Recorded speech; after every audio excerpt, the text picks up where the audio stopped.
The Giants are running New York like the Times as Danny is dropping all sorts of dimes. Saquon's thighs are ruining defenses' lives and Leonard Williams making opposing QBs feel him. Receivers think it's scary to line up across James Bradbury, and the Giants have a bright future led by Coach Judge, Jury, and Executioner. Tune in to Drawing About the G-Men every Wednesday at 6, live on Facebook, YouTube, and Twitch.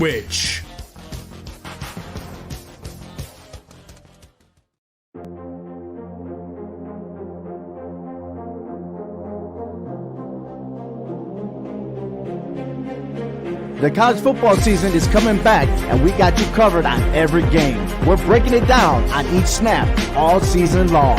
Catch us every week starting on August 4th. Joe Aguirre, Sean Scanlon, Jace Garcia, and yours truly, Obi Muniz, giving you the highlights, predictions, and current rankings. Visit our website at hhwshow.com and subscribe to our YouTube channel. It's All Four Downs, part of the CMG Sports Podcast Network.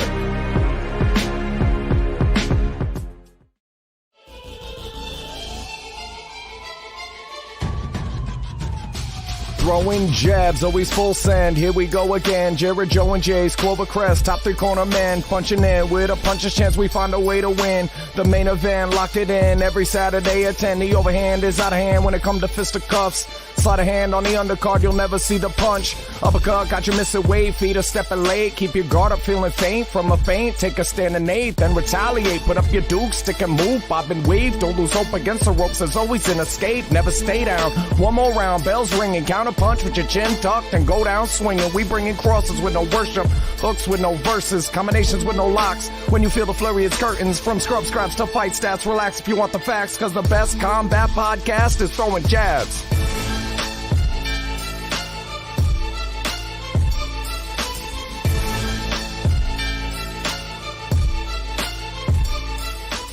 Last time on Throwing Jabs. Ortega's going to get done. Third round submission.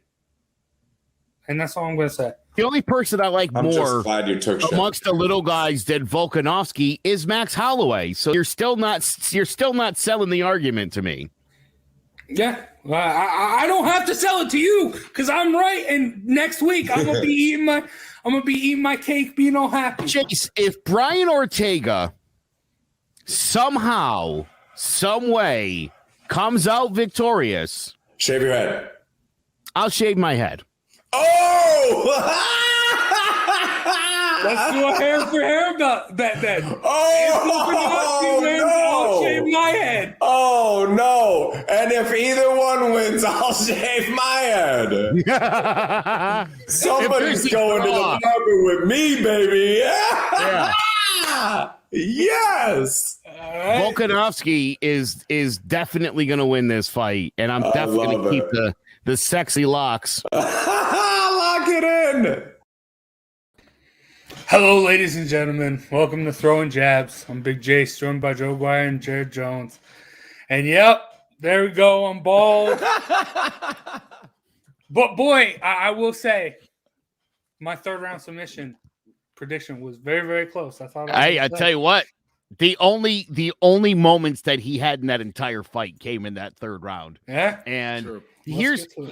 So last night I did Prideful Takes with our buddy Riley Barrett Valdez, and we talked a lot about this fight, and specifically what I explained to you last week. I would say, look, go around every single division in this sport. There is an elite guy or two in every division, and then there's everybody else. Brian Ortega could probably beat anybody in the featherweight division 3 down. He could probably take out any other guy in that division any day of the week. There are 2 guys that he cannot beat. One is Alexander Volkanovski. The other guy is Max Holloway. Those guys are on the next level. Again, I would go division by division. We did that last night.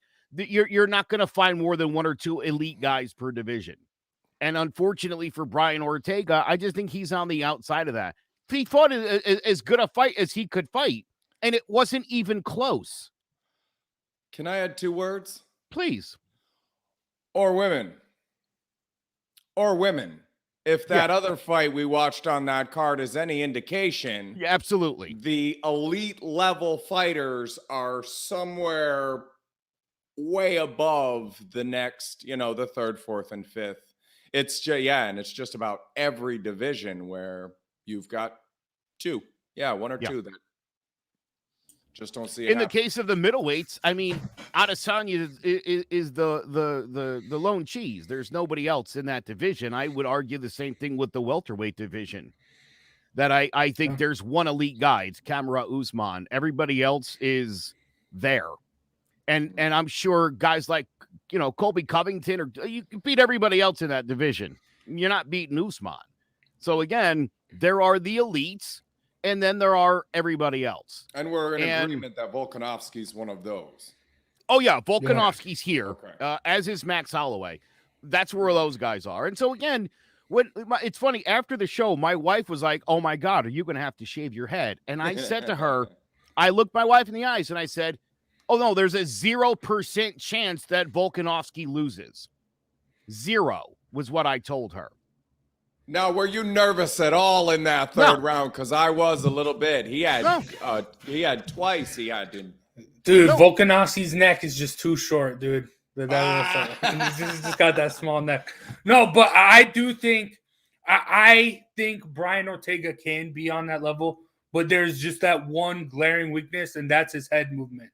When these 2 guys, great boxers, that they were able to take advantage of him not being able to move his head. That's why it is eye both times. Just attack that eye because he's not moving his head. So I think he needs to reconvene with his boxing coach and get that going, because he does I thought I had it at the 3rd. I mean, he was getting beat up, but then that's what Ortega does. But I do think he can be there. But yeah, right now he's not.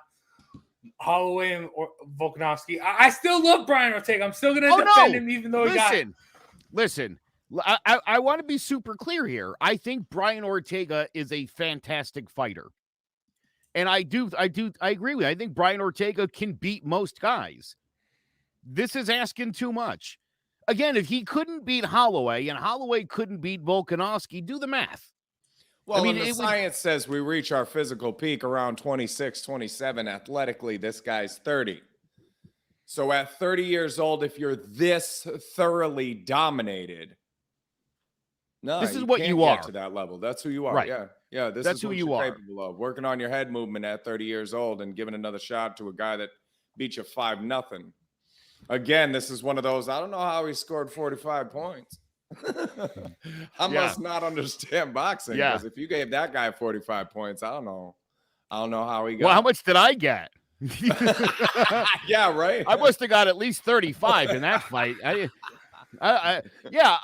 Again, listen. I was having this conversation with Pride because here's my whole thing.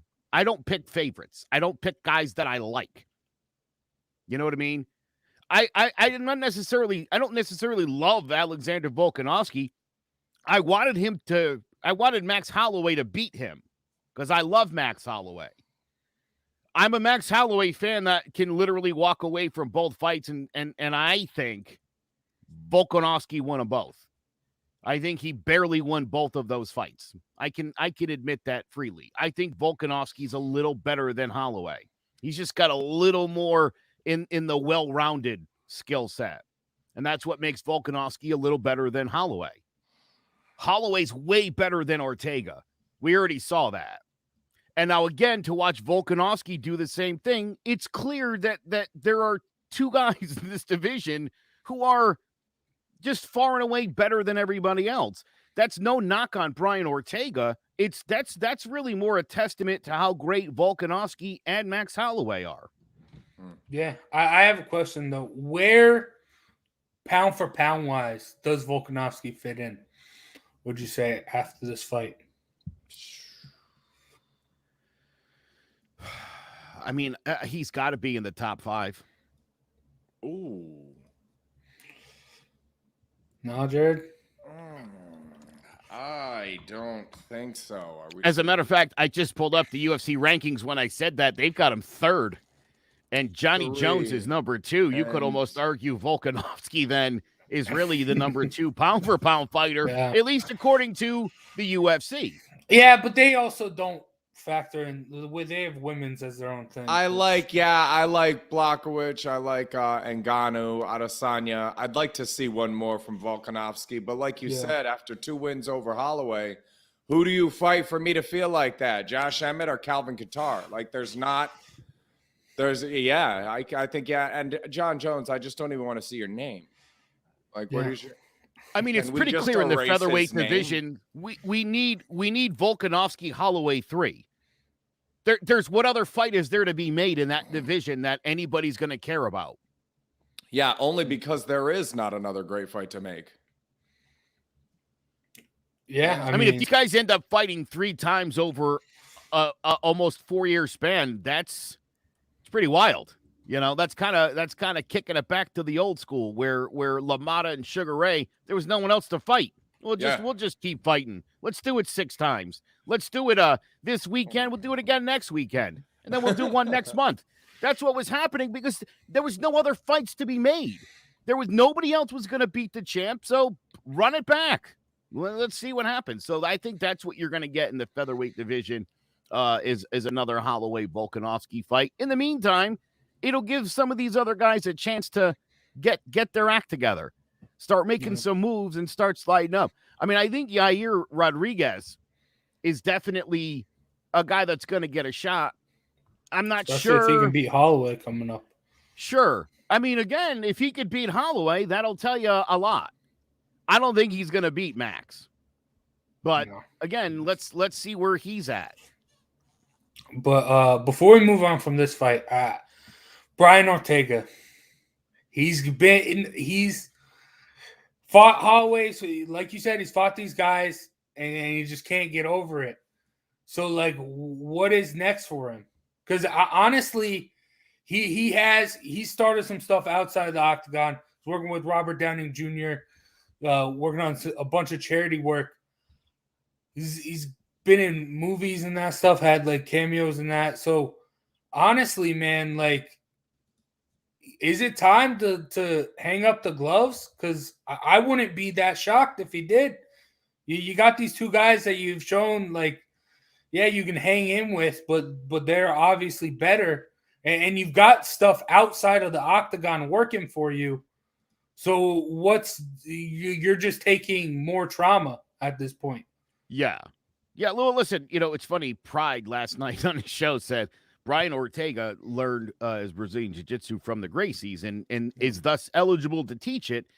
And then went on to make some good points. And I was like, that's actually a really good point you made. He should go and teach Brazilian Jiu-Jitsu. I think that would be a good, safe career choice for Brian Ortega, because if he gets into a ring with Volkanovski or Holloway again, I'm afraid someone's going to crack his skull to the point where he's not going to know his own name.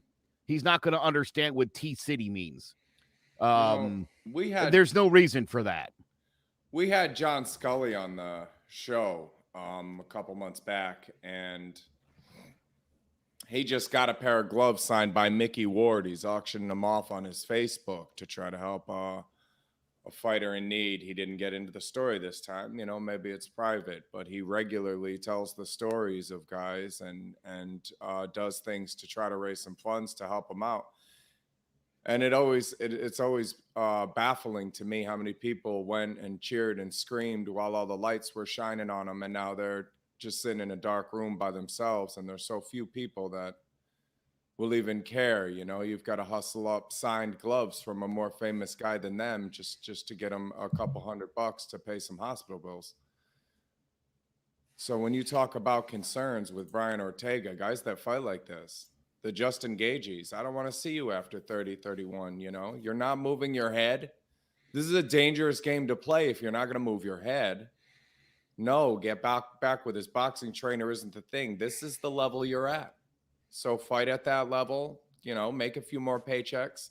There's not a championship in this guy's future. And the more he fights those two guys, the more we're going to get to somebody having to do fundraisers to take care of him when he's older. Great point from Tony here. The biggest difference between the elite and everyone else is more limited, one-dimensional, and can adapt when things go wrong. I mean, I'm sure early in this fight, Brian Ortega was like, taking a lot of punches to the face, like I did against Max Holloway. What did my coach say to do to not get punched repeatedly? Even funnier, I know we're going to talk about the next fight in a minute, but I mean, Lauren Murphy said the same thing about with Shevchenko. It was like, I had a game plan. I really did. Can't execute it when all you're doing is getting hit in the face over and over again. And that's very true. I mean, listen, and this is why, again, doing Pride Show last night, he referred to Amanda Nunes as the best. He says best pound for pound fighter in MMA, period. And I say she's number 2, because for me, Valentina Shevchenko, again, consider the size. All things considered here, pound for pound, Shevchenko nearly took out Nunes, who's a much bigger person, twice. And in the second fight, again, I personally think Shevchenko won that one. There does need to be a third fight. I don't know when that's going to happen, but again, I don't need to see Valentina Shevchenko fight somebody like Lauren Murphy again. That did nothing for me, and Lauren Murphy didn't have a chance from the second that fight started, right? I don't need to see Amanda Nunes beat, Juliana Pena again. Or Misha Tate. I don't need those fights. Amanda will kick their ass. Got it. There's one person in this entire sport that can give Amanda Nunes the kind of fight we want. It's Valentina Shevchenko. Yeah. I've made that argument before that you just made too. When you talk about pound for pound, you're considering all those things. So with fights that close with somebody that much bigger, it's almost a no-brainer. I had a draw with a kid, 240. Dane. You go pound for pound, though. He outweighs me by 70 pounds. That's an easy one to say. If you've got to win in a draw over somebody 70 pounds bigger, and that's it. You have fights that close with somebody that much bigger than on the pound for pound list. That one's easy. You had what could have been called a draw with somebody 20 pounds bigger. Okay, yeah, pound for pound, I'll give you the edge, and that's. Here's the other example I brought up was, look, I didn't pick Marvin Vettori to beat Adesanya because I'm a big Marvin Vettori fan. I'm not stupid. You know what I mean? And I'm also not just because he's Italian, I don't know. I mean, just as everyone assumes I love the guy. I didn't even know who he was until I saw the Adesanya fight. That's what made me like him. And then to watch that guy pursue Adesanya and seemingly have the game plan to beat him, which, as it turned out, ask Jan Blachowicz. That was the blueprint to beat Adesanya. The thing that Vettori didn't have was 30 extra pounds, like Jan had over Adesanya. That was the difference. That's all Vettori needed was a little extra weight. Vittori's stronger than Adesanya. That's why he was able to get him down. He just wasn't able to keep him down by laying on him like Jan did. But that was the blueprint. We talked about it for months. The blueprint was there. Again, I didn't think he was going to win because I love Italy. That wasn't my reasoning. My reasoning was I loved what this guy did in the first fight. Every fight since then, it seems like that's the formula to beat Adesanya. He lost, but then Blachowicz beat him. And so that told me all I needed to know. All right. But, let's talk about the Shevchenko fight. Because, just domination. First to finish, Lauren Murphy. I don't know why. Just when you're walking forward, just punch, punch, punch. I don't know why. I just love that so much. You saw that in the intro. But, you're right. The only fight for her to have next has to be Nunes or Brandon Moreno. Like I don't see anyone else that anyone that gives her any close to a run for her money. It is just like the old Muhammad Ali bum of the month days. Lauren Murphy was so far outclassed, and Lauren Murphy's tough as nails. Never been stopped before, took a lot of punishment. But that highlight you showed of, she looked like, I just thought of this. Do you remember the Alfred Hitchcock movie, The Birds? She looked like an extra from The Birds. Where are these all coming from? Like, it was ridiculous, disastrous. She's not even, that's why I said Lauren Murphy. And then I went on and looked at the list. And to reiterate what Joe said, there's only one or two girls worth fighting on the planet for this, for Shevchenko. Lauren Murphy released a statement the next day. She had nothing to say after the fight. and not in a disrespectful way. I mean, I think she took it tough. You know, I don't think she expected that was going to happen to her. Part of the statement, this is the part I love. They just kept it simple and positive, like I asked them to do, speaking of her corner. I can't stand it when corners rush in and scream at a fighter about how they're losing rounds. I know when I'm losing rounds, and I knew I needed to make something happen. I couldn't make it happen due to getting hit every time I tried. As the great Chal P. Sonnen once said, the problem is I was in there with a much better fighter tonight. Oh, well said. It's a tough thing to have to admit, like Brian Ortega, to say I'm in the ring with somebody who is far superior skill-wise to me, that it would take a perfect fight and a miracle for me to beat this person. And that's the thing. If we get away from victims and psychology, that's the thing that the bullies need to get in their brain to be able to be better people. That you just can't. I remember those moments with Chad Dawson, with Jose Rivera, with even with my friend Brett Sponzo, who did some amateur work and was 20 pounds bigger and was a good boxer. There were moments where you just rethink your plan. You try something and then you try something else and then you try something else and you're like, okay. So plan A didn't work. And then I started troubleshooting. Like Tony said, the great fighters do that. And not working. And you take a step back and you do that little, do I run the clock? Like, what do I do? And it's easy as a fan to say, go make something happen.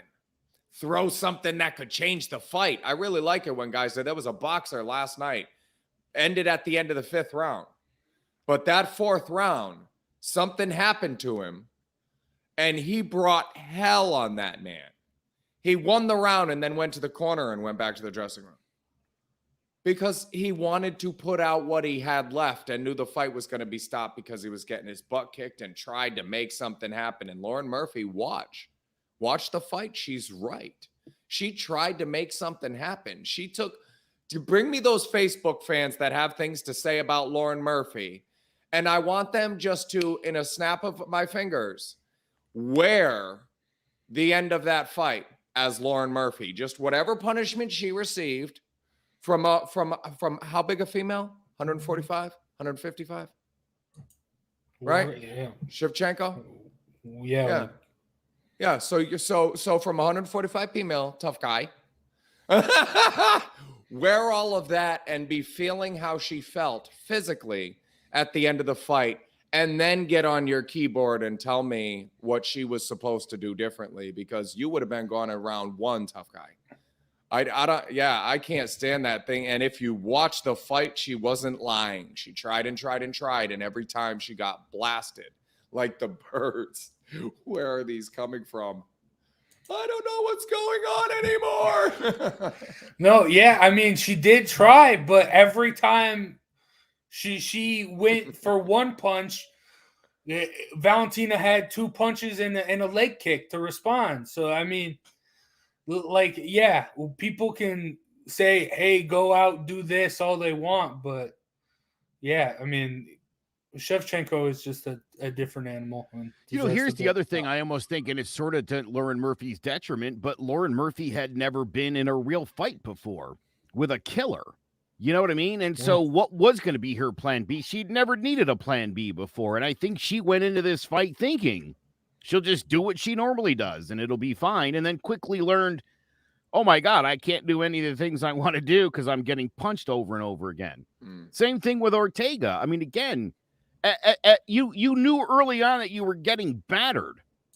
Try something else. But if you don't have a plan B, if the thought was never in your mind, you're on the fly gonna what? Come up with a game-winning strategy? Here's the interesting thing. All three of the big fights here, Shevchenko, Joshua, and Volkanovski, in each case, the person with the much higher ring IQ easily won the fight. Yeah. People who know and can adjust on the fly, who are multi-dimensional fighters with more than one skill, I think, generally speaking, will generally win fights. Yeah. And I mean, you just brought it up. Let's get to it. Usyk gets the win over Joshua. And I will say, I texted you guys after it. This was a big win for boxing because I know Anthony Joshua is Eddie Hearn's golden boy, but for the judges, not one judge to give one of those weird scorecards to Joshua, that is a big, big win for boxing, especially since all the corruption and what boxing has become as far as scoring wise. This was big, and Usyk, yeah, he just dominated. Like, it was on a whole nother level. I mean, the big question out of here: how does Usyk match up with Tyson Fury now? Oh, I don't want to skip. I don't want to skip that far ahead. Okay. In 2019, we started this show, right? And we did our pound for pound list. And I said, if Beterbiev can ever get in the ring with Canelo, he's going to beat him. If Ortiz Jr. ever gets into a ring with Bud Crawford, he's going to beat him. And if Alexander Cover-Your-Mouth Usyk ever ends up in a ring and he had just moved to heavyweight with Anthony Joshua, he's going to beat him.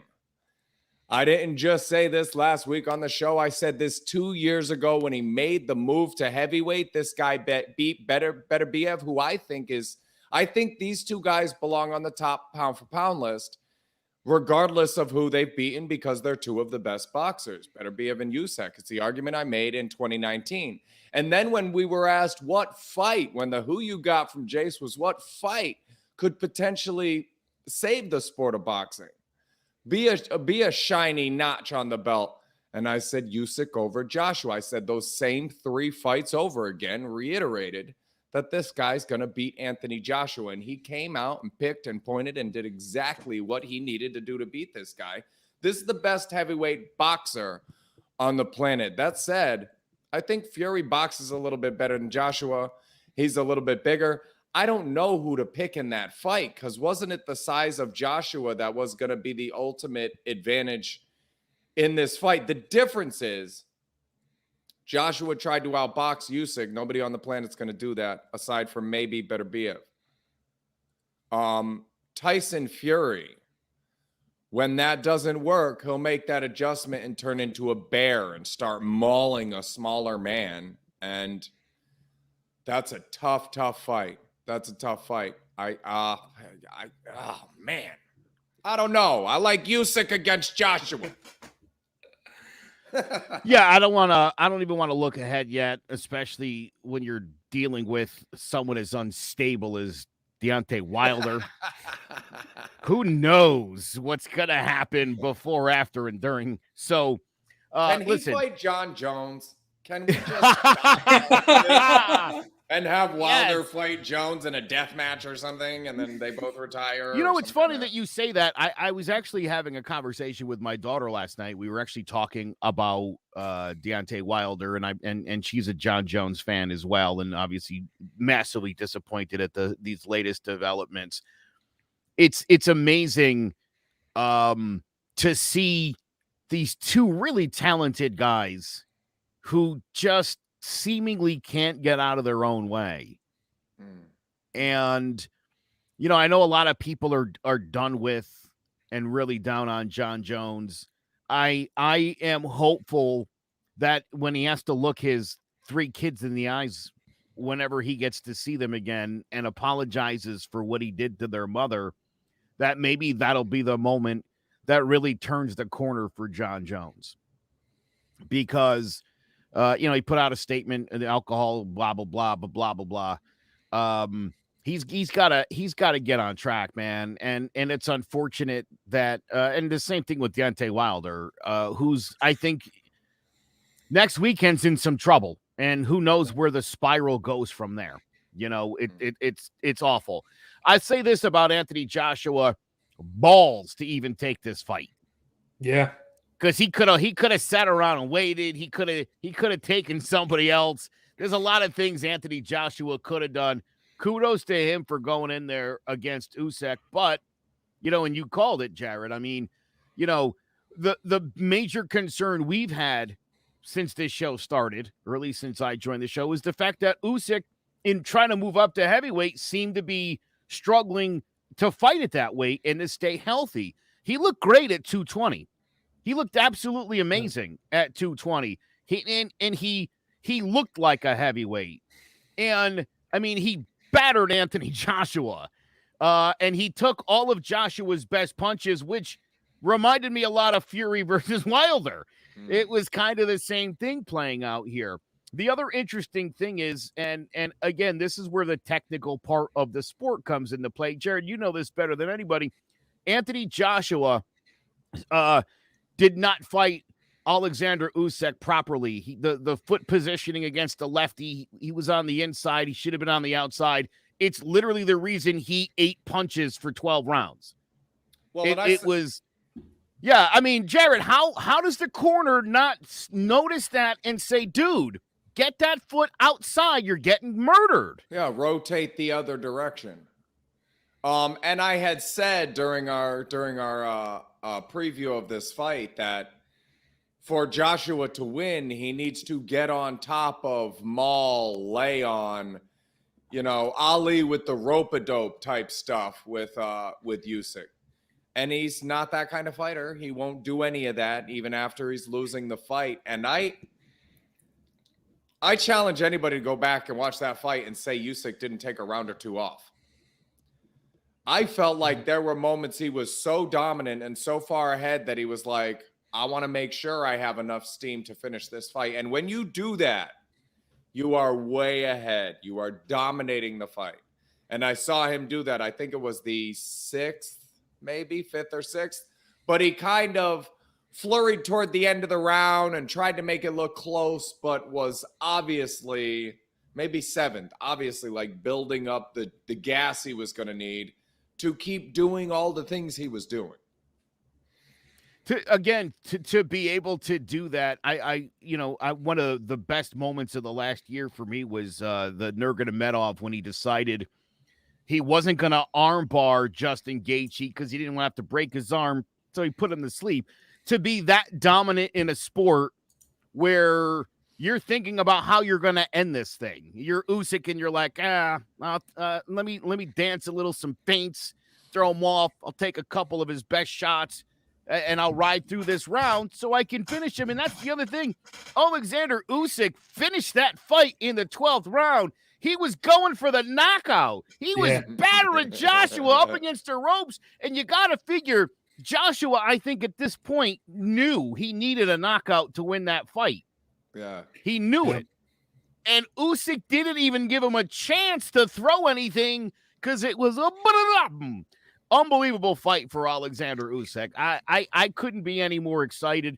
Tony just pointed out Wilder Joshua was $100 million fight 2 years ago. This is what happens when you pussyfoot around. Now you get nothing. Ungats. Yeah, but I will challenge the statement you made earlier. Anthony Joshua, having balls to take this fight. It's not up. Anthony Joshua, he would have taken that Wilder fight. He wanted that Wilder fight. It was the promoter, Eddie Hearn, getting in the way, talking about the money.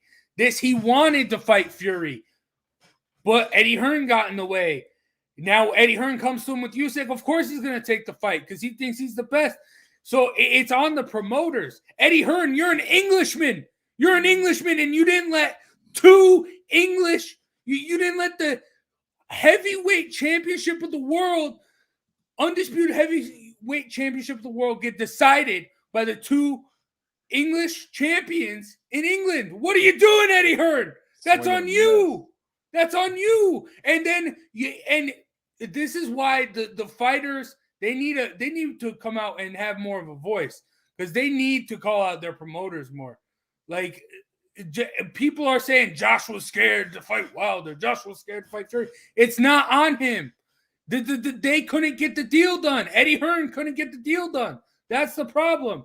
Bob Arum can't get deals done with Crawford and Spence and that stuff. So don't put it on the fighter. It's on the promoter.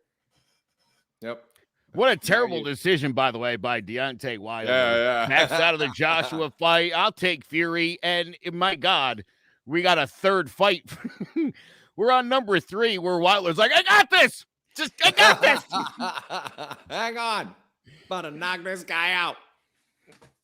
Yeah, I'm surprised also that boxing promoters haven't gone the way of the dinosaur. They're so stunningly ineffective and useless that it's probably time to go with a new model in boxing. Maybe every guy just needs his own team, and not everybody just signs to labels like you're rappers. You're not, A know. new model in boxing. What? You know anything like that, Jared? But I mean, if you're Eddie Hearn and you let this big English fight get away, and now you can't have it. It's lost its allure. I mean, it's probably going to get made, but it could have been so much bigger. It was before the casual fan even knew Fury or Usyk. That's one of the biggest misses in boxing history, if you ask me. Joshua Wilder, because they were in the amateurs when me and Little Chris started going back and forth about who would win that fight, me with Joshua and him with Wilder, and to just have never seen it. We were building up to that for so long, and then just, behind Mayweather Pacquiao in their prime, this might be one of the biggest failures in boxing promotion history. Yeah. Yeah, look, Floyd Mayweather, drop Bob Arum, start your own thing, man. But then again, you got a bunch of people fighting on the Mayweather promotion, and I don't think that's good for anybody either, because I think Mayweather is doing a lot of these young guys that are on his, I'm going to call it label, because I just think that's funny. I don't think he's doing these guys right. I don't think he's putting these guys in the right position. Trying to plan out their careers like his own. So, yeah, again, I think everybody should just get your own team.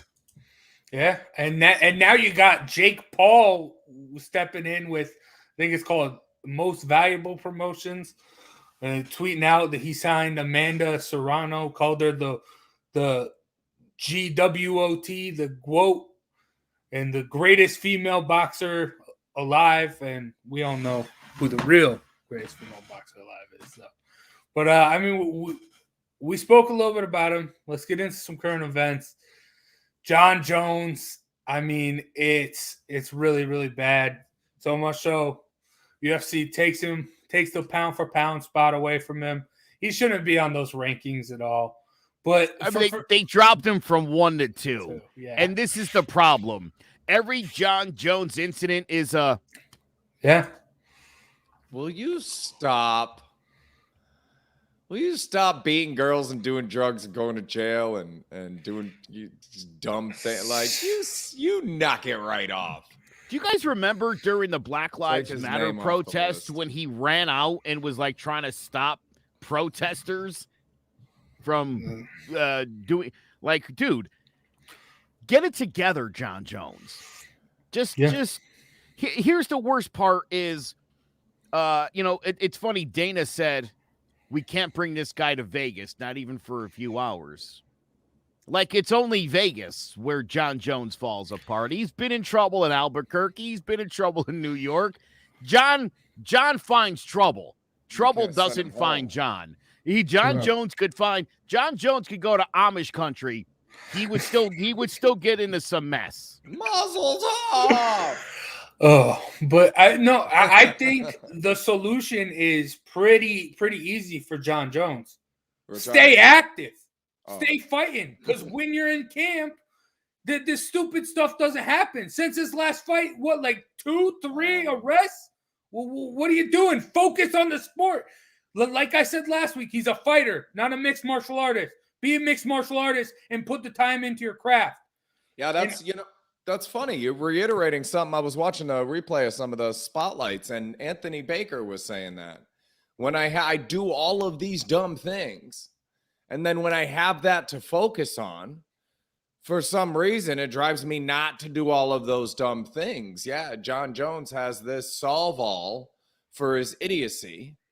Get into fight camp where there's people around you giving you direction. As soon as you lose that direction, you're lost. You're lost. You're better off for society. You are better off in jail when you're not in fight camp. I don't want to see it anymore. I'm all set. Yeah, and I know it's what we do here, but I'm all set with this guy. No, yeah, and it's the UFC. They need to make the consequences need to be more like moving down in the pound for pound rankings. That's nothing. You shouldn't even be in there because you're off 2 years now. Like what the hell's that? And he's basically retired and should be treated as such. Yeah, but you know what's going to happen? He's going to come back. He's going to beat up an even older Stipe Miocic, and everyone's going to go back to thinking he's or an older wife. What? Jeez. Ooh. Oh. Yeah. Like why? I mean, listen, the details. Pulled a woman's hair, headbutt a police officer. And there was a quote about them coming to let's see how many of you guys I can knock out. They had a direct quote of when the police were there, like, yeah, no mace, no batons. Let's see how many. This is idiocy, man. This is ridiculous. You have an opportunity to be, and you're talking about the punishment is telling me I'm the second best fighter on the planet. That's my punishment. I'm the second. When's the last time I fought? And I'll beat John Jones. I'm calling bullshit. Pound for pound, I'm 160. He can't beat me. I'm calling bullshit. Now, how are we going to make that fight? Guess what? We're not. Take him off the list. Take him off the list. Put me at number 2. Names are close enough. It's only 3 letters out, just an A, an R, and a D. That's hilarious. That didn't even occur to me. We're ready to go. We're keeping up with the Joneses, baby. There you go. But whose name belongs more on the list? I can make the fight. I can show up for that fight. He can't. Yep. Yeah. I'm the number 2 pound for pound fighter on the planet. Listen, like I said, I'm just hoping. I'm just hoping that this was a different incident. In the past, John's generally. The trouble's been with people he doesn't know and doesn't care anything about. And this time it was different. And like I said, I don't know when John's going to get to see his girl and his 3 kids again, but he's going to have to look them in the eyes. And if there's any chance of that relationship staying intact going forward, he's going to have to look them in the eyes a lot, which means John's going to have to go look into a mirror and really decide some things for himself right now. And I know we've been over this, and Cormier and Adesanya have been tweeting about how many more chances does this guy need. Fact of the matter is, John Jones is the best fighter in the UFC, hands down. John will beat anybody. Okay, so let's throw a little bit of the jealousy out the window for a minute. There are people who don't like John Jones in the UFC because John Jones is better than them. Now, John's got serious problems, and we know this, and he desperately needs to get some help. I would love to see Dana and company do something to help this guy. Yeah. I'd like to see a union of some sort maybe formed in this sport in particular, boxing maybe as well, so that there's somebody looking out for the young guys that's not your dad or your manager or your promoter or the guy that runs your league. That it's somebody who's really looking out for you, the human being, for you, the 23-year-old youngest champion in UFC history, all the fame, all the fortune. I'll be honest, I love John Jones. I didn't know John Jones had 3 kids. I had no idea. This is the first time I found out John had kids was when his kids called the cops because he beat their mom. This is a failure of all of these fight sports. and it's so crazy to me, but I was working with Scrub Scraps for, I want to say 3 or 4 years before Dizzle and I sat down and really recognized that we were getting a different demographic, that there was something about these people that they wanted to fight, and that wanting to fight sets you apart from other people. So what a failure on the part of UFC, on the part of boxing as a whole, to have this magic, this life-saving magic that you're giving away to all these people. And you know that the majority of the people that walk through those doors is going to need that magic, is going to have dealt with trauma, and fighting's going to make sense to them. They're going to need that magic. And the ones that fall off of that path, there's nothing there for them. We already know they need it. And now our path didn't work. Like you say, why don't all of these fight sports have that kind of therapeutic union, that place for when you fall off in this game, you are a different kind of breed. You are more dangerous to the society than when Clovercrest gets shut down, or you lose your nursing license, or CSC fires you. This is a different game. These people are fighting with each other. These people, it makes sense to them to go fight other human beings. That doesn't make sense to everybody. And the people that makes sense to, that then fall off, well, yeah, as a society, we should have some professionals there for them. Don't you think? Fighting made sense to them, and then that didn't work. There's no next step. Yeah, this ends up being what you have is the worst of the worst. You have the Louis Restos of the world. You have the who's the guy? Max Kellerman's brother. Max Kellerman's brother was murdered by a boxer. The guy was arrested for knocking the guy out after the fight. They took his gloves off. He walked over, broke the guy's jaw. Max Kellerman's brother, Sam Kellerman, was murdered by a fighter. And that's what you're looking at when these guys fall off and don't have the help. Move the guy into his house. That union didn't exist, Joe. And he knew the guy had potential as a fighter and was a decent human being. And his life just went down and down and down. And when it finally deteriorated to a point where Sam Kellerman had to say, you have to go, man. I can't do this anymore to my family. I've tried really hard to help you. You have to go. It turned into an argument, and he killed Sam Kellerman, Max's brother. I'm going to come up with the guy's name, but that's what you end up with these John Jones, is the worst kind of people. That Butler. That's it. That was James the guy Butler Jr. Yeah, James Butler. I remember when he got booted for he attacked the ref after, or hit his opponent the other after fighter, losing the fight. Right. Took the gloves off, and then he hit him barehanded and broke his jaw. I don't think that guy fought again. Like this guy, and that's what I'm talking about. You got these guys that fighting makes sense to. Those things he did make sense to him. But at some point he walked into a gym and said, hey, fighting makes sense to me. And the Kellermans looked at that as an opportunity to intervene. This was a moment. This was a choice point where we could intervene and do something about this person. And we didn't have anything there.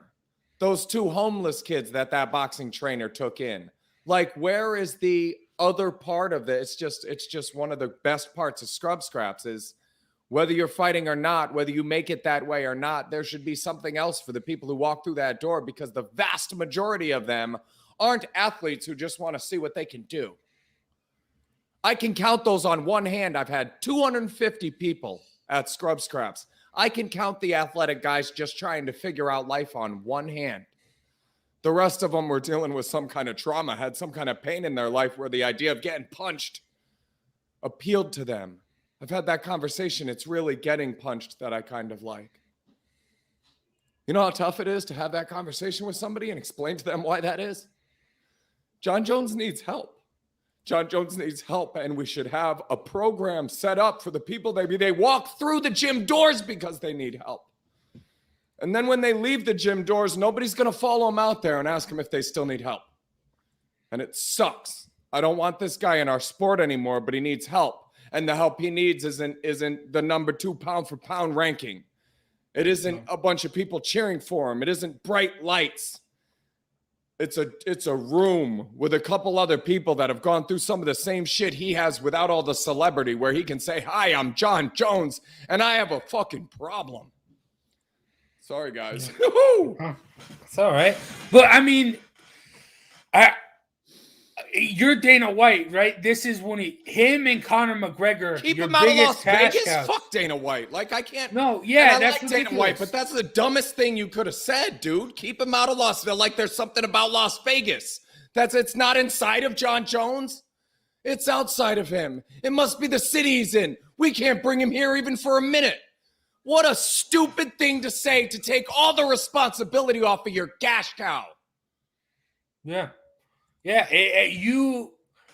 Dana White has to take a little bit of responsibility himself, and he has to go out of his way. I mean, John Jones and Conor McGregor, the two biggest cash cows, they time and time again have these problems. You have to figure it out. You have to, if they're going to make you money, you have to give some sort of a shit about who they are as a human and help them out. Shouldn't that be your responsibility as the guy that they're walking in that door to see, to provide something else for when they fall off? Because they are predisposed to falling off, as evidenced by the fact that they walked through the door. Yeah. And John Jones, I mean, what really, really irks me is I went back and watched him coming back the first time, or I don't even know, like this last time when he came back after to fight Cormier, and he was preaching, "Oh, I found God and this and that." No, you haven't. Look at what's happened since. But him and Josh Gordon, just every video I see of them saying all the right things. And that's what I see. You're saying the right things, but I don't buy it. I've heard a couple thousands of these, unlike most people, and those aren't guys I believe. John Jones, Josh Gordon, until something wholesale happens to your life. I don't know, man. Yeah. But all right, let's move on to talk about someone who's can we just hurting. Oh. 1 second. Sorry, 1 second. Reason Scorsese made Raging Bull was because he was intrigued by the idea that boxers get paid to commit violence, but were shocked when they're maniacs outside the ring. What a great comment. They are who we thought they were. Yeah. They are who we thought they were, and we let John Jones off the hook. We let him get away. They are who we thought they were. Thank you, Tony. Great comment. Yeah, but going on, let's move on. Someone who's causing a lot of issues to the sport, someone who's praised in combat sports. Manny Pacquiao announced his retirement. Twitter post: "To the greatest fans in the greatest sport in the world, thank you. Thank you for all the wonderful memories. This is the hardest decision I've ever made, but I'm at peace with it. Chase your dreams, work hard, watch what happens. Goodbye, boxing." And that brings us to our Who You Got. Looking back at Manny Pacquiao's career, Joe, what is your favorite Manny Pacquiao moment? Well, I love Manny Pacquiao, and I'm glad that he's retiring. And you know, he's like Muhammad Ali in the as far as the humanitarian side of him. Obviously, a great boxer like Muhammad Ali, but a guy who's certainly at that level. I mean, for me, the Juan Manuel Marquez fight will go down in, you know, all-time history. But for me, there's actually two things I loved even more. When he beat Keith Thurman at the age of 40, and Keith Thurman was undefeated.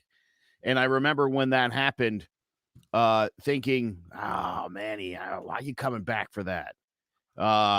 And he took care of business like only Manny Pacquiao can. And the other thing is, I've never been a fan of the Golden Boy.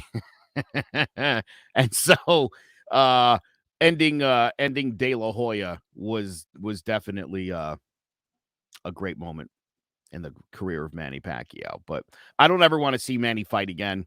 That last fight was not That we don't want to see that anymore. He's Left done, something to be desired. and he's got a bigger job to do, and that's to get the Philippines, his home country, back on track. And he was nominated for president the week before, and so this announcement of his retirement didn't shock me. I kind of assumed after accepting nomination for president that he wasn't very well going to continue to do both. That would be weird. I think Vladimir Putin is the only president anywhere in the world who also fights in matches that are predetermined. But anyway, yeah, Manny Pacquiao is one of the greatest of all time. When the last tale of the tape I did on Manny Pacquiao, I couldn't finish the end. I kept getting choked up. I could not finish off the last line in reading that script. It was I'm just a big Pac-Man fan. And again, I wish that last fight hadn't happened. Yeah. Didn't need to see it. Didn't want to see him go out like that. Jared, what you got? This is gonna sound funny because there's so many great moments in Pacquiao's career. His trilogy with Marquez. But that's not a moment. The moment I've got is looking back from here as my favorite moment. And this is really strange that it comes to me as my favorite moment in Manny Pacquiao's career, but it kept coming back to me, and I couldn't find anything that I wanted to be like, this is my favorite part. So can you imagine being one of the top 2, 3, 4, 5 voices in boxing? Everybody recognizes your name. Everybody recognizes your voice. And you have a late replacement on a fight card that you've never heard of before. And you end up on live TV going, Jim Lampley, Pacquiao. Well, I don't know how to say it. Can you imagine that guy then turns into one of the greatest pound for pound fighters in the history of the planet? This guy was 4'11", 98 pounds when he started this thing. So yeah, I guess my favorite moment is he subbed in. He was a late replacement. He was an underdog. He won the fight, and Lampley didn't know how to say his name. So from watching that, and for me, it was like, Lampley can't even say this guy's name. But that's why I remember Pacquiao's first televised fight, is because Lampley couldn't say his name, and then he won. And that, for me, that was my favorite moment, is when I met Manny Pacquiao for the first time, saw him for the first time on anywhere. And Lampley failed like 4 or 5 times to pronounce his name, and then just, we'll get on with it anyways. Pacino, whatever it is. Pacquiao. That's great. I mean, those are all great. Tony's got a great one too. When he destroyed Margarito's orbital bone for making fun of Freddie Roach's Parkinson's. Now, for me, I went with not necessarily my favorite moment, but a moment that really impacted me as a combat sports fan, and that was his fight with Floyd Mayweather. But, I mean, it happened. You can talk all about how it should have happened earlier. But, it was a big fight. Before then, I wasn't necessarily that big of a combat sports fan. And I watched that fight, and I watch it like I would, like a casual. And after, I was like, wait, how did Manny Pacquiao not win that fight? He was the aggressor. He's the one coming forward. And then I rewatched that fight a couple times. Like, how can you say that Manny Pacquiao lost this fight? How did Floyd Mayweather win this fight? And that's when I truly learned what the sweet science really was. It's not about going forward. It's not about the punches. It's not about landing the punches. It's about not getting hit. And that's why Floyd won that fight, because he was better at not getting hit than Manny Pacquiao. So volume can win you a lot of fights, but not all of them. Yep. So, yeah, not necessarily my favorite moment, but It's had an impact on me as a combat sports fan, that fight. I mean, it's had an impact on everyone. But that was the moment I knew I learned boxing wasn't just fighting; it was a sweet science. So, yeah, and boy, I mean, looking back, I mean, there's so many moments that we didn't even talk about. Like Manny Pacquiao is just great. He's a beast, and I mean, good luck to him when he becomes the president of the Philippines or whatever. So, yeah. I mean, he's a great man. So, all right, let's take a quick break, and then we will talk about tonight's fights. So stay tuned. It's been a pretty wet summer in Connecticut, and that means more mosquitoes than ever. If you didn't have your home service for mosquito control and find you're spending most of your time outside swatting those little pests, you are in luck. Mosquito Shield of Central Connecticut provides the best value in mosquito control services because of how they treat your yard using the Mosquito Shield tailored treatment system. They don't use a fixed schedule or an identical product, one-size-fits-all service program because you can't control mosquitoes on a set number of sprays or visits. Unlike the competition, Mosquito Shield of Central Connecticut will service you for the season, whatever it takes to provide superior results. This promise has awarded them an industry-leading consumer retention rating of 90%. Visit MosquitoShieldCT.com to schedule an appointment with Wade DeCesare and enjoy the rest of your summer mosquito-free. That is Mosquito Shield. Visit MosquitoShieldCT.com to sign up for their services. I know the summer's coming to an end, but the fall's coming around, and it is tick season. They also have tick shield services, so make sure you check that out. MosquitoShieldCT.com, and when you sign up for their services, tell them Throwing Jabs sent you. And now, let's talk about the fights. And Joe, break down for us. In the main event on Saturday night at UFC Fight Night 193, it's a light heavyweight bout between former UFC light heavyweight championship title challenger Thiago Santos and the up-and-coming Johnny Walker. Let's break it down. Johnny Walker is 29 years old. He's 6'6", with an 82-inch reach and a record of 18-5, with 15 knockouts and 2 submissions. From Rio de Janeiro, Brazil, Walker took up mixed martial arts in his teens before turning pro on December 14th, 2013, with a first-round knockout. He went 10-3 in his native Brazil, with all of his wins and losses coming by stoppage before taking up an offer from a Scottish businessman to move to the UK to train. He scored 3 more knockouts in England before earning a spot on Dana White's Tuesday Night Contender Series, where he scored an impressive unanimous decision over Henrique da Silva to earn a spot on the UFC roster. In his first fight under contract, he dominated Khalil Roundtree, manhandling up against the cage and then knocking him out cold with a brutal right elbow. 3 months later, he took on Justin Ledet, knocking him out just 15 seconds into the fight with a wild spinning back fist, followed by ground and pound to earn his first performance of the night bonus. In a fast turnaround, the following month, he replaced Oven St. Preux against Misha Kirkunov, knocking him out with a devastating flying knee, followed by ground and pound, before accidentally dislocating his shoulder while attempting to do the worm in celebration. After a 9-month layoff to recover, he returned against Corey Anderson. However, he was quickly overwhelmed, getting dropped by an overhand right-left combination and then scrambling to his feet, where he was stunned by a hard right cross, prompting the referee to stop the fight. 5 months later, he took on the always dangerous Nikita Krylov, but despite a few moments of success, he was dominated by the Ukrainian's superior grappling, dropping a unanimous decision in his second straight loss. After recovering from COVID-19, Walker faced the highly regarded Ryan Spahn, and after getting dropped heavily twice in the first round, Walker was able to land a series of elbows as Spahn shot in for a takedown, forcing the referee to call a halt to the action.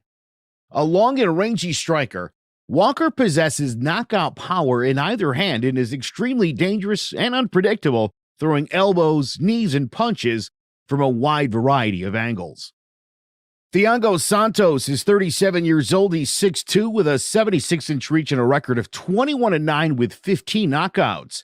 From Rio de Janeiro, Brazil, Santos was born into abject poverty, taking up capoeira and Muay Thai to defend himself as he lived in the most dangerous section of the city. After serving as a paratrooper in the Brazilian Army, he made his MMA debut October 10th, 2010, with a unanimous decision. He quickly went 8-1 with 6 stoppages, including a first-round knockout of Vicente Luque before making his UFC debut, losing to Cesar Ferreira via first-round guillotine choke. After losing by decision to Uriah Hall, he went on a 5-fight winning streak with brutal knockouts over Steve Bossy and Nate Marquardt before dropping 2 in a row, a first-round knockout loss to Gegard Mousasi, and a first-round submission to Eric Spicely. He bounced back 5 months later, scoring a spectacular spinning wheel kick knockout of Jack Marshman, and followed that up with vicious knockouts over top contenders Gerald Mirashart, Jack Hermanson, and the always dangerous Anthony Smith. After suffering a first-round knockout to David Branch, he went on another 4-fight tear with a decision over Kevin Holland, followed by a doctor stoppage of Eric Anders and a brutal left hook knockout of Jimmy Manoa. In February of 2019, he headlined UFC Fight Night, engaging in a highly tactical and exciting fight with Jan Blachowicz before catching the future light heavyweight champion with a left hook as he rushed in and finished him off with ground and pound. On July 6, 2019, he got his first shot at the title, taking on future Hall of Famer John Bones Jones in an exciting back-and-forth fight, and despite losing by split decision, he became the first fighter to win a judge scorecard against Jones. Following the fight, he underwent double knee surgery as he had sustained a torn ACL, PCL, and meniscus, as well as a cracked tibia. After recovering from a bout of COVID-19, he took on #1 contender Glover Teixeira in another action-packed brawl, and despite almost finishing Teixeira a couple of times, he eventually lost via rear naked choke. 6 months later, he continued his losing streak when he dropped a unanimous decision to Alexander Rakic in a fairly lackluster and cautious fight. A well-rounded and technically proficient striker, Santos has an exceptionally high ring IQ and possesses explosive power in his kicks and punches. Will the devastating power and unpredictability of Walker bring him victory as he continues his ascent up the rankings, or will Moretta's skill and experience against the best in the world bring him one step closer to a rematch with Blachowicz for another shot at light heavyweight gold? Tune in Saturday night and let's find out. All right, Joe, I know how much you love Johnny Walker, so I'll give you the floor to fellatiate him all you want. Oh, you're muted, Joe. Got it. I got really excited. I'm a big Johnny Walker fan. I really like this guy. Here's the interesting thing about this fight. In their last 6 fights combined, Walker and Santos are 1-5. So somebody really needs a win here tonight. The guy who really needs to win, to be honest, is Santos, who hasn't won a fight since he beat Jan Blachowicz. He's dropped 3 straight since then. Johnny Walker was riding high. He's 6'6", 205.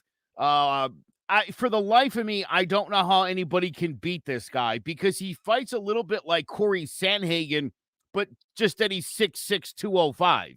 The way this guy moves in the ring, every step that he takes, he looks like a giant. I mean, it's unbelievable. That said, look, Thiago Santos a killer. That's what this guy does. And I mentioned to you earlier, Jace, there's actually 2 guys in the top 10 in the light heavyweight rankings who are on 3-fight losing streaks. And the reason is because these guys are all fighting each other and they're all really tough. Santos is 37. He's on a 3-fight losing streak. Walker's 29. He's got a big height and a big reach advantage. He does really amazing things with the knees and the elbows. And it's only for that reason that I think this bloodbath ends with Johnny Walker on top. I agree. I'm taking Johnny Walker. And one of the reasons why is the age. And the other reason is a little bit similar to the Usyk and Joshua. Look at all the people that beat Johnny Walker. You can't, fighting as Santos does is not the way to beat Johnny Walker. Styles make fights, too much reach. Head movement's good. I like Johnny Walker here. If they're both 29, give me Santos. But Yeah, I think Walker, the reach, the striking. Is there any way to show the last clip of that Johnny Walker reel there? Did the referee miss weight? It looked like maybe the ref missed weight and they had somebody in jeans come in as a late replacement. Who was dragging him off of the other guy? That was a guy in jeans dragging. I just saw, like, where the hell did that guy come from? You know, there's just some guy in jeans running in like, stop the fight. Is that his little brother? Like, who was that guy? Yeah, so now I want to watch that back. I'm curious. Santos. Yeah. Oh yeah, I don't know where he came from. Maybe I'm hallucinating. All right, but Walker. Okay, I'm gonna be that guy again. No, I do. No, Johnny Walker, he's great. He's flashy. He can get the knockouts, but Santos is a guy that's built for war. And I don't think Johnny Walker hasn't gone to war yet. And this 5 rounds against Santos. I just think, dude, he won a judge's scorecard against John Jones with 2 torn ACLs in both knees. Much better competition. A guy in jeans never grabbed Santos off a guy in his professional career. Do you remember February 23rd, 2019? It's about 2.5 years ago. A green shirt. Yeah. Well, that was when Thiago Santos last won a fight. Yeah. Been a long time.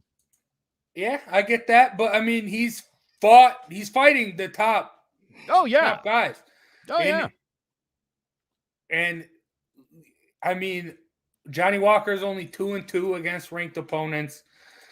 While Thiago Santos is a lot older, look at the top of this division. It is run by the dinosaurs. So I'd like Santos to get it done. Walker, I think he's going to take Walker into those deep rounds. And I think in the championship rounds, that 4th round, Santos gets the finish. Thor's hammer gets dropped on Johnny Walker's chin. Santos 4th round knockout. That's what I'm going with.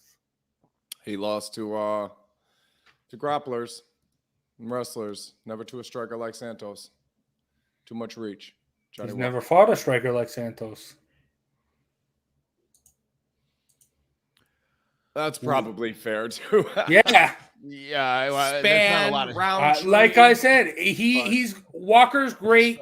He's great. He's an explosive guy. He's like Yoel Romero. He explodes. But I think when it gets later in the rounds, Santos is going to pull ahead because, like I said, Santos is prepared for war. Johnny Walker has not been to war yet. I get this pick. With the level of opposition, I really get that pick, Jace. I'm sure Joe's not going to put his hair on this one. We're both taking Walker, but yeah. No, listen, this is one of his best I'll be that guys because you look, the Thiago Santos, to me, it's like a 51-49 here. I'll put it like this. Really close I really do like. I'm a Johnny Walker fan. I love to watch this guy. So this is me being a little bit of a fan here too when I pick Walker over Santos because I think Santos is really good. Corey Anderson clipped him in that loss, and man, Walker he tried so hard. Don't vet your hair on this one. He tried so hard and he just could not overcome getting clipped. He was out on his feet and he really did last a lot longer than he should have otherwise. So I gave him some credit in that fight against Krylov. I mean, that was he got out wrestled. That's not Johnny's game. The Spawn fight is the one I'm actually a little concerned about, Jace. As I mentioned to you earlier, now, Jared, I don't know if you saw that fight, but Spawn was actually giving him the business for a pretty good amount of time and actually had him up against the cage and I guess was trying to take him down, which I didn't understand that because that was finish him off time. And Spawn brought him to the ground, and because Walker's so big, he kind of positioned himself, got his leg underneath, and they just started raining down the elbows, and that's how he stole that fight. So his last 3 have not been great. So that does concern me. But the thing about Johnny Walker, like I said, he fights like Corey Sanhagen or Yuri Prohaska, where, dude, the things this guy does at the size that he is, flying knees, spinning wheel kicks, you don't see that from big guys like this. And dude, Johnny Walker's elbows, did you see the elbow to Roundtree? I mean, it looked like he had killed him and then just laid him down in the ring. That was crazy. So this guy's elbows and knees, that's really why I think Johnny Walker can win this fight. Yeah, I mean, I'm going with Santos, but like this was hard.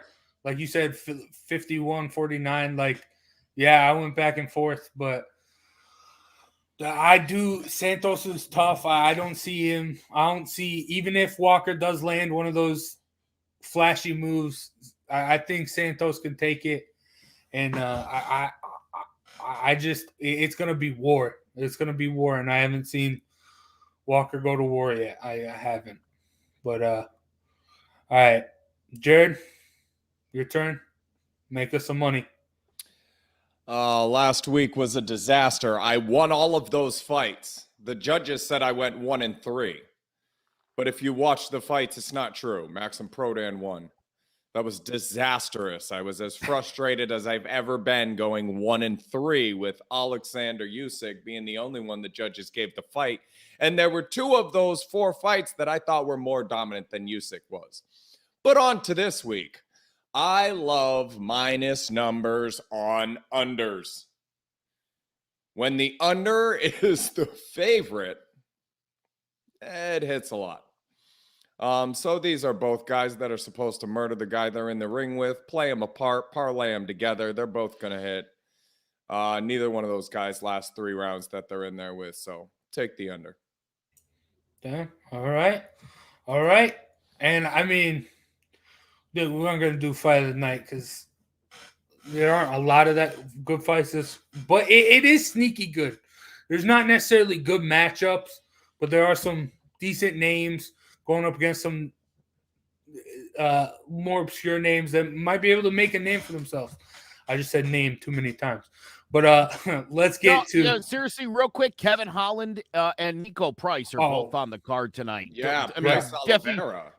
Yeah, I mean, I'm pleased with the card tonight. There's not any great fights, but there's a lot of really cool fighters who are fighting tonight. Oh, also, and Dawkins' favorite. I mean, Dawkins could beat Holland all day. Those are both great fights. That Dawkins and Holland and Nico Price, Alex Oliveira. Yeah, you take Dawkins. The UFC's ruining this kid. You've seen him struggle against wrestlers. You're giving him another wrestler. It's gonna get over. Like he's gonna get tapped pretty easy. So I mean, it's Dawkins is an underdog. Take that money because Holland can't wrestle for jack. Yep. Squat. Take Dawkins. But all right, now let's get on to the Scrub Strap Spotlight. Let's bring in our guest, Jared. There he is. Hey guys, awesome. Thanks for having me. Thanks for coming on the show. I know you've been dying to get on here to talk about this. Absolutely. Quick introduction. My name is Jared Jones. I'm the founder, owner, and president of an organization called Scrub Scraps Beginners Boxing League. Scrub Scraps is the world's only legal beginners boxing league and the country's only alternative treatment-based boxing program. So start off here. Tell us how you started this and why you started this. And if I'm not mistaken, it wasn't necessarily for the best reasons right off the bat. No, not at all. It started with a bigger kid bullying a smaller kid that I thought if they boxed would be a pretty close fight. Ends up it was. But most of it for me, I have high functioning autism. So there's like this, there's kind of social barriers that I struggle with. And I noticed that when it came to aggression and toughness, that there was, I take everything real literally, you know? So all of that stuff didn't have a fit for me if we weren't sure. Like, how do we know this guy walking around and being the toughest guy in the room is the toughest guy in the room? You can show me better than you can tell me. And I didn't have it in me to say that.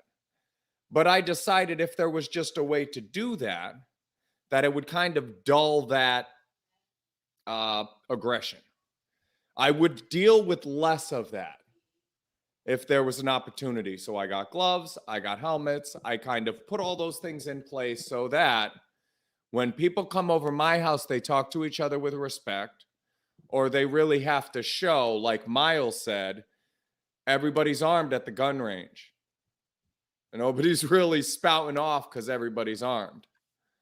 Charles says we all know how big our thing is, so we don't feel like we have to do that as people do in other situations. So really, for me, it was like the ultimate equalizer for that social problem I was trying to adapt to and deal with. And some of it was just being bullied. When I started boxing at 14 and realized I could have beat up most of my bullies, that those kids couldn't fight, they didn't know how to fight, I was shocked. I was shocked and appalled. And that was the beginning of scrub scraps, you know, that everybody should have that. If we all had that there, we'd have less of the other stuff. When did you realize or notice that you had kind of created something special, something that could be used in a rehabilitation sense?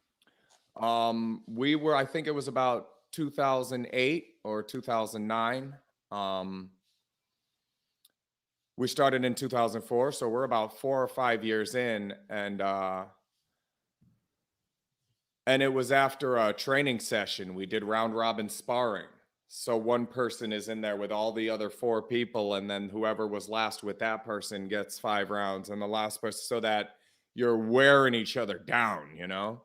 You're getting a fresh guy every 3 minutes, and there's no break. So you've just been in there 25 minutes with 5 different people. And we did that, and around, and hours go by, you know, and then we're sitting in the garage afterward. Chris Moscone, I call him Dizzle, the vice president, sitting there with me. And there's 5 or 6 guys there, and these are some of the hardest guys you would meet and in a driveway in Mansfield, you know?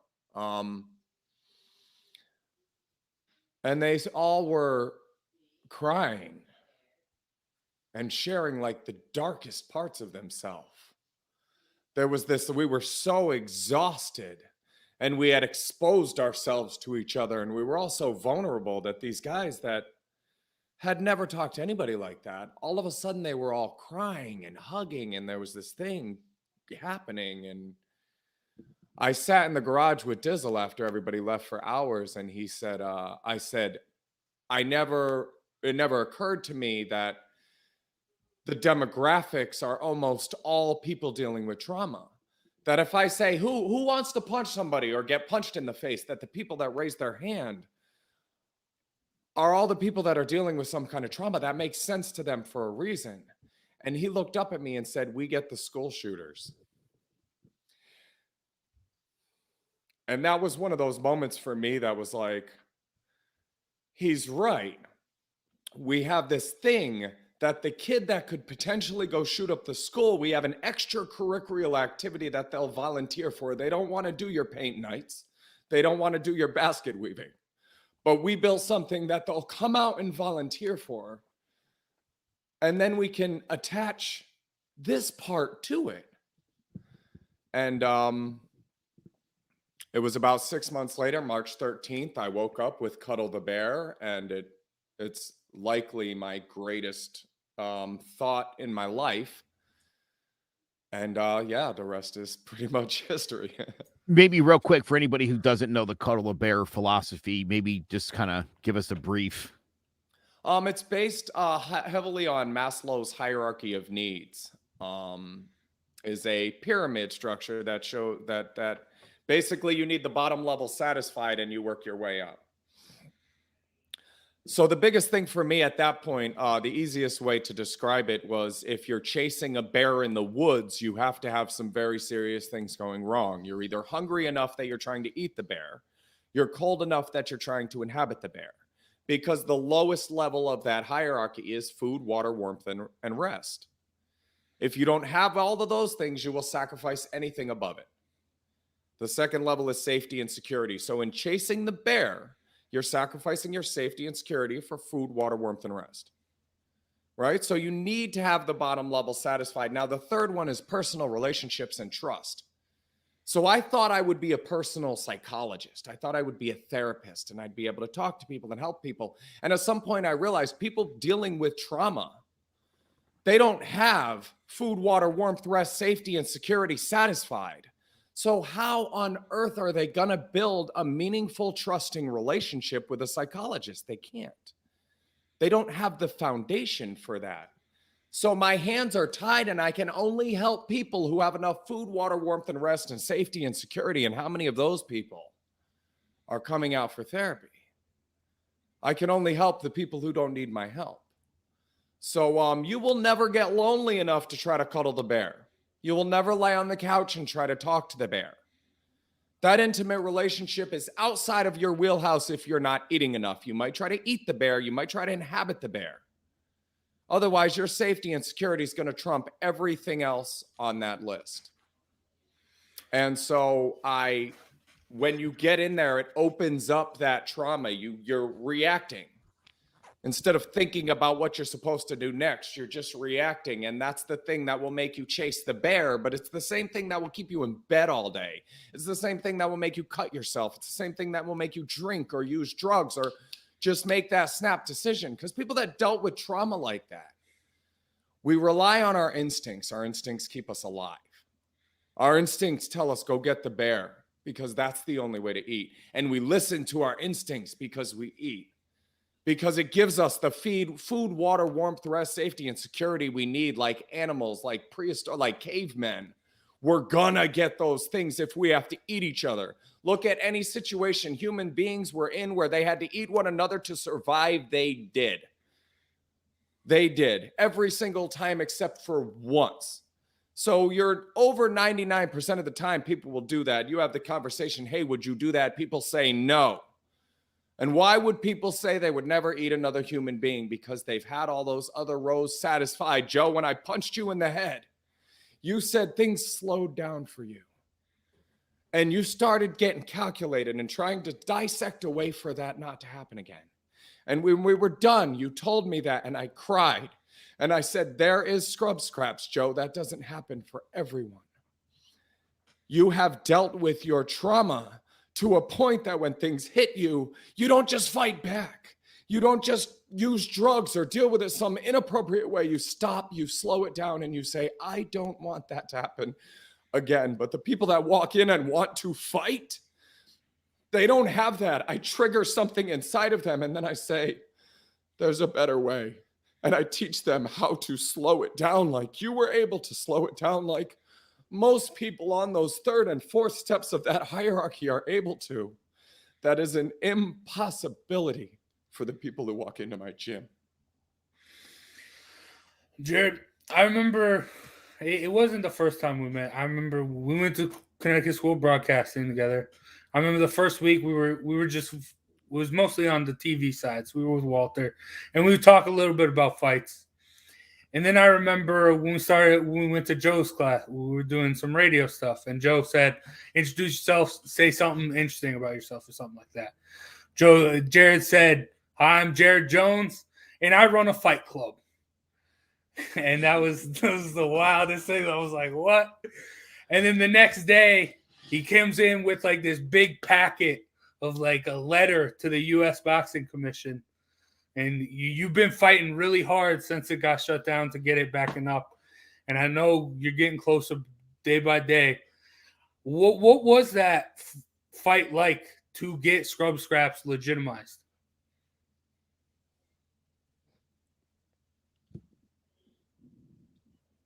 Damn. He's on the ropes right now. This is I've been talking a lot about that with Dizzle because there was a point where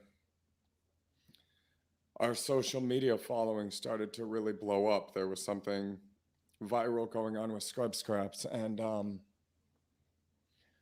I had a lawyer call me and tell me everything we were doing was illegal. And I was ready to pin myself to the cross because I knew I was doing something good. And Dizzle started backing away from it. My best friend started, trying to talk sense into me. And it wasn't working. I was like, even if I get arrested, worst case scenario, they charge me, they try to give me 800 years, and people will show up and explain how I've been doing this good thing, and it's form over substance, and it's an argument we can win. And he said, all those people chanting and holding signs aren't going to be there. I know you like to think that, but I'll be there crying with your wife while they take you away. And if you're going to keep doing this thing, you're going to have to do it without me. And I trusted that he wouldn't have done that to me, to our thing, without knowing that it was dangerous and there was a better way. And he did that for me. And I look back at that part now, and I told him the other day, I hate saying this as a man, because there's no way for me to know how it would feel. But I go back to that night, and off the top of my head, I said to him, I imagine that's how a woman would feel after an abortion. I had life. I had this thing, and then it was just gone. I was up all night sitting in the garage, thinking about how I was going to shut this thing down and survive it, and whether it was ever going to come back again. And Dizzle told me, you're the Tom Brady. You're the Muhammad Ali of this. We're down now. It's late in the third quarter, and we're down 28-3, but you're the guy I want in there. You come back to the corner, I'm going to work on your cuts. I'm going to give you some water, but I'm going to send you back out there because you're the guy that can win this fight. He's the only person you could take away, and this doesn't get done the way that it does. I love you, Chris. I think he would say the same thing. Well, he actually did say that to me yesterday. I actually talked to Diz on the phone yesterday. We actually were talking about that, how instrumental you are and how you love to credit everybody else, because that's the kind of guy that you are. Listen, now that you're totally on the ropes here to Tierville, let me ask you this, because the story you might have just told might have been the greatest success story. Obviously, this thing's been approved, and we're in the launch process now to get Scrub Scraps, now that it's legal and legitimized, up all over the world. Now, who is your best individual success story? And if you want to start crying first and then answer, that's fine. Or you want to answer and then cry, whichever works best. But I know we've talked to a lot of these fellas and ladies who have come through there. I'm curious who you personally believe was your biggest success story. And again, not from a fighting standpoint, but from who did you help the most? Well, I'm going to go with Wes, only because you guys saw Miles. You guys met Miles. A lot of struggles when he was younger, asthma, Tourette's. And the moment with his father coming over and saying, you built a foundation, a platform for stuff that I always wanted to see my son in the light that you made here. So we also had Pax on. That would be one of the top three. And she went from very, very anxious and depressed to, working on a PhD at Purdue. But we had both of them on. Wes, he didn't say much when he first got there.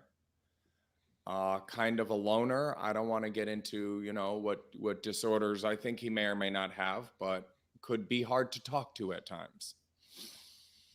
And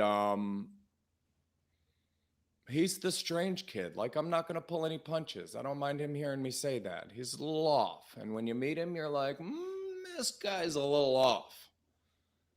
And then he started showing up to every single training session and working on my car just to be there, and cleaning out the bramble in my yard just for the no, it's a good workout, Wes. Hey, the things you don't support, they go away, he said to me once, and handed me $20. It's the only money I've ever taken for scraps. He wasn't going to let me give it back to him. The things you don't support disappear, and I never want this to disappear. It gave this kid who everybody looked at as the outsider and everybody thought was the loner an opportunity for people to cheer for him and for him to be successful and for him to then even train other people. There were people asking him for his advice for their fights.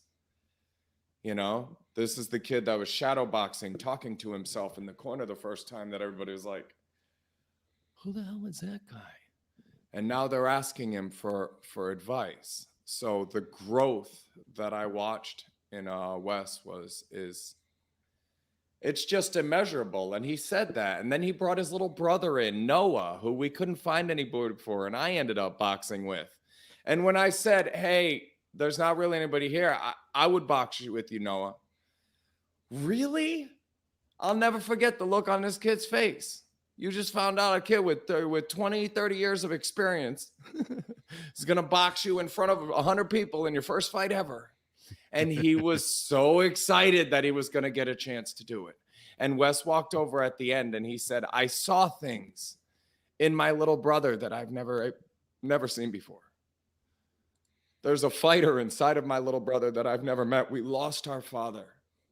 We lost our mother. I've raised him myself. And he showed me things today that I've never seen before. Wes and Noah, yeah, they've only ever had each other, and I introduced him to a world where there were other people that cared about you. So yeah, I'd say if there's one, it's not like Dane's story, but he works now over at the cigar shop. He has a job full time. And for Wes, it's not the heights you attain, it's the distance you travel. And that's why Wes is my favorite story, because everybody came in thinking he was going to lose every fight. And when he started winning, they were shocked. And he won his last 4 fights in a row. Like, now people can't beat Wes because he just trained and got so fixated on it. This is the kid I told you about that my sister yelled to. Do you guys remember that story? In his first fight, he's sitting there and he's fighting and he's doing his thing. And he gets hit in the nuts like 30, 45 seconds into the fight. We have a break for him. He stretches out. He's good to go. And this other kid's bigger, trying to kill him. Youngblood. Really letting his hands go bop, bop, bop. And my sister yells, let's go, Wes. And he stopped and looked over at her. And Youngblood shocked him with a punch. And I couldn't figure out what happened. Why are you listening to the crowd? What's going on with Wes? And after the fight, the kid walks over to me and he says, when I was a little kid, I was on a soccer team and some of the other kids got hurt. So I had to be on the team. And then I was in the back near the goal. And one of the kids came in with the ball and I kicked the ball away. And somebody said, let's go, Wes. And then he walked away from me. And it took me a second to figure out that he was explaining to me what happened. That this 34-year-old man hadn't had anybody cheer for or celebrate him since he was 8. And when he heard my sister say, let's go, Wes, he stopped and turned and time froze for him. And he went back to being that little kid and being celebrated and having done something good. Can you imagine? Let's go, Joe. I do that every weekend. Yeah. Jared, you got to know what question's coming. What's the difference between Jared before Scrub Scraps and Jared after Scrub Scraps? Even knowing that was coming, it's still hard. Jared before Scrub Scraps didn't have any way to belong. I didn't fit in. I didn't have friends. I didn't feel like there were people I could talk to. I didn't want your fucking therapy sessions. There weren't extracurricular activities for me where I wasn't bullied. I stood out from everybody else because I didn't talk or think the same way they did. And in the ring, we were all the same.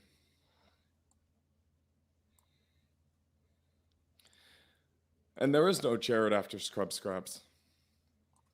There is only Scrub Scraps after Jared. I love that. I love that. And Jared, like, I can't say enough good things about you. I remember when you and I first talked about starting this show, we did a little test episode where we were just talking about, it was right after Anthony Joshua got beat by Ruiz, and we were just talking about fights. And then we went into Joe's office at CSB and to ask Joe, hey, we've got an idea for this podcast.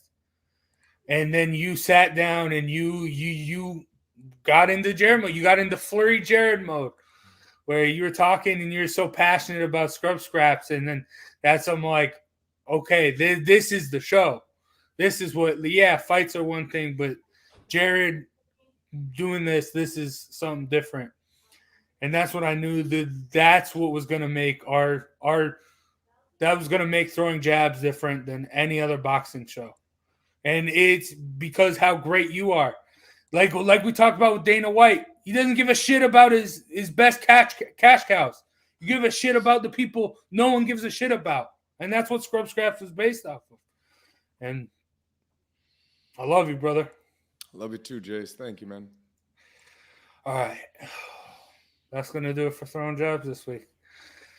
Damn, that was a good Scrub Scraps spotlight. I love that. But Jared, thanks for coming on the show. Yeah, thank you guys for having me. Thank you guys for having me. Anytime. I'll come back if you guys want. That'd be great. Dude, I'm not emotional at all. Like, I never tear up or cry during these, but I'm starting to tear up now. That's crazy. But all right. For myself, Big Jace, Joe Aguirre, Jared Jones, thank you for watching. Thank you for listening. Enjoy the fight tonight. It's going to be a great one. It's going to be war. Like I said, they're going to war. But make sure you check out Clovercrest Media for more information about this podcast and a bunch of other ones, not just sports, true crime, bunch of other stuff. So make sure you check that out. And we'll see you next week for more Throwing Jabs. Take care.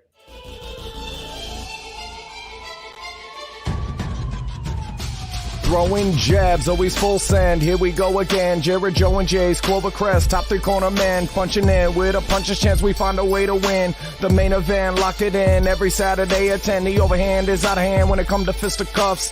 Slide a hand on the undercard, you'll never see the punch. Uppercut, got you missing weight, feet are stepping late. Keep your guard up, feeling faint from a feint. Take a stand and eight, then retaliate. Put up your duke, stick and move, bob and weave. Don't lose hope against the ropes, there's always an escape. Never stay down. One more round, bells ringing, counter punch with your chin tucked and go down swinging. We bringing crosses with no worship, hooks with no verses, combinations with no locks. When you feel the flurry of curtains, from Scrub Scraps to fight stats, relax if you want the facts, cause the best combat podcast is Throwing Jabs.